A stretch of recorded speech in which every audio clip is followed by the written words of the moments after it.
Hi everyone. ఈ రోజు మనం శనగల కర్రీ ఆనియన్స్ లేకుండా చేద్దాము. ఇది చపాతీ, పూరీలోకి చాలా బాగుంటది.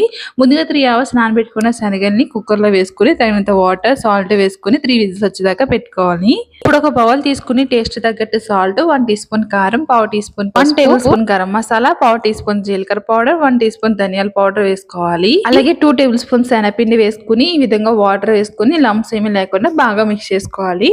స్టవ్ మీద ఒక కడాయి పెట్టుకుని అందులో ఆయిల్ వేసుకుని ఆవాలు, జీలకర్ర ఇంకా బిర్యానీ స్పైసెస్ కూడా వేసుకొని ఒకసారి బాగా ఫ్రై చేసుకోవాలి. ఇదంతా బాగా ఫ్రై అయిన తర్వాత ముందుగా మిక్స్ చేసుకున్న మసాలా అంతా ఇందులో వేసుకొని పచ్చివాసన అంతా పోయేదాకా ఫ్రై చేసుకున్న తర్వాత ఆయిల్ అయితే సెపరేట్ అయిపోద్ది. ఈ విధంగా ఆయిల్ అంతా సెపరేట్ అయిపోయిన తర్వాత ముందుగా ఉడికించుకున్న శనగల్ని అలాగే కొంచెం వాటర్ కూడా వేసుకొని ఈ విధంగా బాగా మిక్స్ చేసుకోవాలి.